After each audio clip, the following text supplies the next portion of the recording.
अस्सलाम वालेकुम स्टूडेंट्स, उम्मीद है आप खैरियत से होंगे।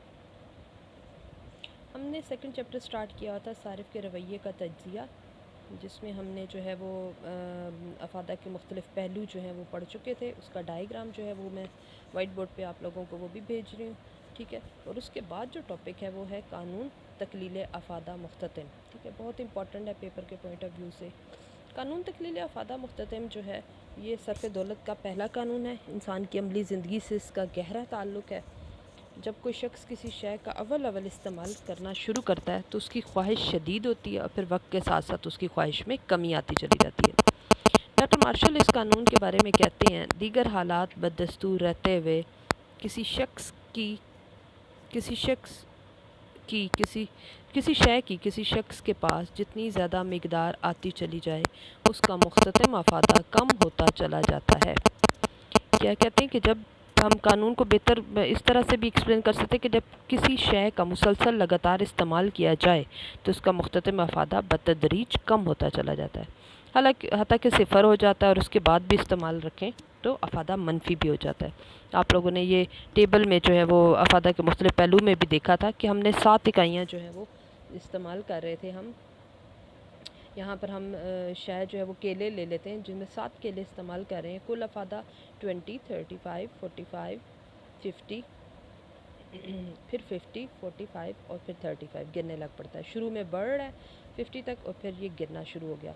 और मुख्ततिम अफ़ादा कैसे मालूम किया था? फर्स्ट 20 होगा, फिर 35 में से 20 माइनस करेंगे 15, 45 में से 35 माइनस करेंगे 10, 50 में से 45 माइनस करेंगे 5, 50 में से 50 माइनस करेंगे 0, 45 में से 50 माइनस करेंगे -5 और 35 में से 45 माइनस करेंगे तो -10, ठीक है। यानी कि ये कम होता चला जाता है। इसका डायग्राम जो है वो भी वाइट बोर्ड पे ये बना के ये भी सेकंड जो वीडियो है वो आपको मैं भेज देती हूँ, ठीक है। इसमें जो है वो हमने क्या देखा कि जैसे जैसे एक सारिफ़ केले इस्तेमाल करता चला जाता है तो उसका मुख्ततिम अफ़ादा शुरू में गिरता है, फिर सिफ़र होता है और उसके बाद भी अगर शय को इस्तेमाल किया जाए तो मुख्ततिम अफ़ादा बिल्कुल जो है वो मनफी होने लग पड़ता है। यानी कि सारिफ़ की सिफ़र पे जब मुख्ततिम अफ़ादा होगा तो सैर होने का मकाम है, यानी कि उसकी ख्वाहिश मुकम्मल हो गई। उसके बाद भी अगर शय को इस्तेमाल किया जाएगा तो जो है वो उसकी जो है वो मनफी की तरफ अफ़ादा जो है वो चला जाएगा। इसके बाद इस कानून के जो मफरूज़ात हैं वो क्या हैं कि ये शय का मुसलसल और लगातार इस्तेमाल हो, यानी शय को इस कानून उस वक़्त दुरुस्त साबित होगा। मफरूज़ात क्या होते हैं या अज़्यूम करते हैं हम कि ये वाली चीज़ें होंगी तो कानून दुरुस्त साबित होगा। तो फर्स्ट ये है कि मुसलसल और लगातार इस्तेमाल हो। ये कानून उस वक़्त दुरुस्त साबित होगा जब शय का इस्तेमाल मुसलसल और लगातार हो और दरमियान में कोई वक्फ़ा ना आए। मसलन अगर कोई शख्स सुबह एक गिलास पानी पिए, दूसरा दोपहर को और तीसरा शाम को, तो हो सकता है कि पहले गिलास के मुकाबले में दूसरे का अफ़ादा ज़्यादा हो। इस तरह कानून गलत साबित हो जाएगा। बस पानी के गिलास यके बाद दीगरे बग़ैर किसी वक्फ़े के पीने चाहिए। तो इस कानून को दुरुस्त साबित करने के लिए क्या ज़रूरी है कि शय का इस्तेमाल मुसलसल हो और लगातार हो, ठीक है, बीच में वक्फ़ा ना हो। दूसरा शय की जो वो है मिकदार जो है वो कैसी होनी चाहिए? मुनासिब होनी चाहिए। शय की इकाइयाँ मुनासिब होनी चाहिए, मयारी होनी चाहिए, ना तो बहुत बड़ी हो ना ही बहुत ज़्यादा छोटी हो, ठीक है। पानी का गिलास एक मुनासिब इकाई हो, ना एक घड़ा हो ना कि एक कतरा, क्योंकि इन दोनों सूरतों में पानी का सही अफ़ादा मालूम नहीं हो सकेगा। फिर शय की नोयत यकसा होनी चाहिए। शय की तमाम इकाइयाँ जिसामत खसूसियत हर लिहाज से एक जैसी होनी चाहिए, यानी ना तो कोई इकाई किसी से बढ़िया हो ना ही घटिया हो। मसलन पानी के तमाम गिलास यकसा मीठे और ठंडे हों, क्योंकि अगर नमकीन पानी के गिलास के बाद मीठे पानी का गिलास पिया जाएगा तो उसका अफ़ादा बढ़ जाएगा और कानून गलत साबित हो जाएगा। फिर चौथा नंबर पे हम फ़र्ज़ करेंगे कि सारिफ़ की ज़हनी कैफ़ियत जो है वो ना बदले, ठीक है। शय के इस्तेमाल के वक़्त सारिफ़ की ज़हनी कैफ़ियत नहीं बदलनी चाहिए।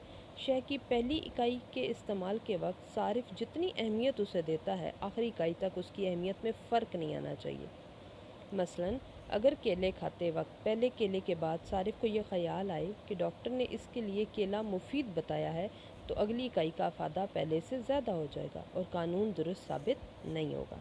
قانون کیا ہے کہ کسی شخص کے پاس کسی شے کی جتنی زیادہ مقدار آتی چلی جائے اس کا افادہ جو ہے وہ کم ہونا چاہیے، بڑھنا نہیں چاہیے۔ پھر فرض کیا کہ شے کا چھوٹی اکائیوں میں تقسیم پذیر ہونا۔ اس قانون کو درست ثابت کرنے کے لیے ضروری ہے کہ شے کو چھوٹی چھوٹی اکائیوں میں تقسیم کیا جائے اور اس کی زائد اکائیاں جو ہیں وہ استعمال کی جا سکیں۔ اور لاسٹ پہ مفروضہ کیا ہے کہ صارف کی آمدنی نہ بدلے۔ اس قانون میں یہ فرض کیا گیا ہے کہ صارف کی آمدنی کو تبدیل نہیں ہونا چاہیے، کہ صارف کی آمدنی کے بڑھنے یا گھٹنے سے اس کی قوت خرید تبدیل ہو جاتی ہے اور افادہ بھی تبدیل ہو جاتا ہے۔ یہ سارے کے سارے کیا ہیں؟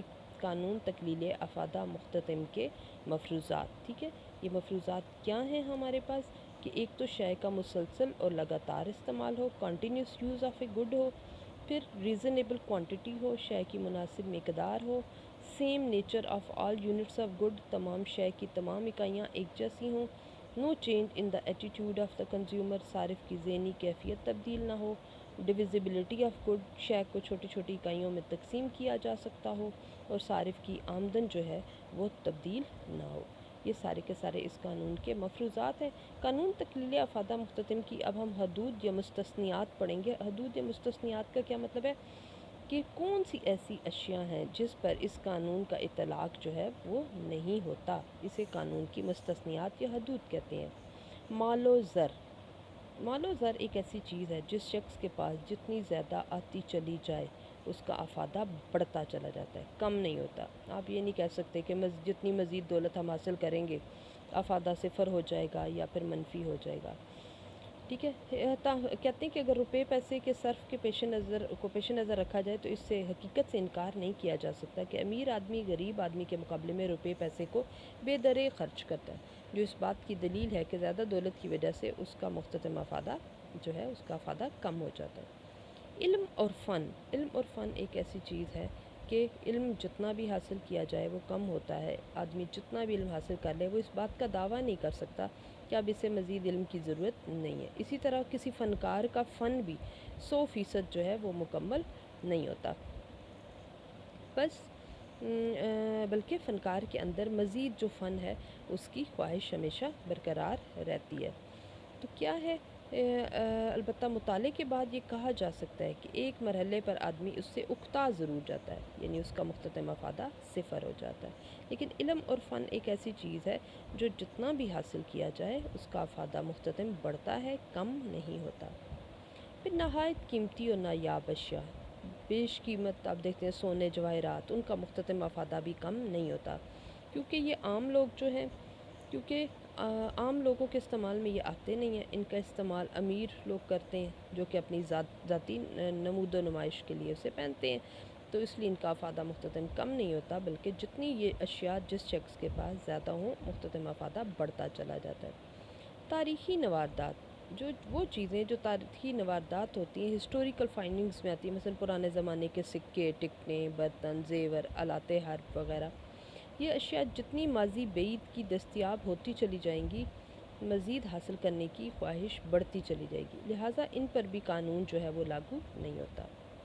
پھر نشہ آور اشیاء، جو شخص شراب، تمباکو یا جیسے کہتے ہیں کہ سگریٹ وغیرہ اس کو استعمال کرتا ہے، اس کو اس شے کی اتنی ہی زیادہ خواہش بڑھتی چلی جاتی ہے، اسے کم جو ہے وہ نہیں ہوتی، اس لیے نشہ آور اشیاء پر بھی قانون تکلیل افادہ مختتم کا اطلاق نہیں ہوتا۔ پھر زیبائش و آرائش کی اشیاء، انسان جو ہے وہ آپ کو پتہ ہے فطرتاً نمود و نمائش چاہتا ہے، ٹھیک ہے، لہٰذا جو اشیاء فیشن میں ہوتی ہیں انہیں حاصل کرنے کا جذبہ اندر ہی اندر بڑھ جاتا ہے، خاص طور پر عورتیں اس طرف زیادہ توجہ دیتی ہیں، تو زیبائش اور آرائش کی اشیاء جو ہیں ان پر بھی قانون تکلیل افادہ مختتم جو ہے وہ لاگو نہیں ہوتا۔ قانون تکلیل افادہ مختتم کے آگے ہے عملی اہمیت، یہ جب ہم طلب پڑھیں گے تو پھر یہ بعد میں ہم نے یاد کرانا ہے کہ اس کو ہم نے پڑھنا ہے۔ نیکسٹ جو ہے وہ لیکچر ہم قانون مساوی افادہ مختتم پر دیں گے، ٹھیک ہے، لیکن اس سے پہلے جو ہے وہ آپ اس کی ڈائیگرامز جو ہیں وہ میں نیکسٹ جو آپ کو بھیجوں گی اس میں آپ اچھے طریقے سے اس کو سمجھ لیں، تاکہ یہ قانون بہت امپورٹنٹ ہے پیپر کے پوائنٹ آف ویو سے۔ قانون تکلیل افادہ مختتم، آپ نے اس کی ڈیفینیشن لکھنی ہے، ٹیبل بنانا ہے، ڈائیگرام بنانی ہے،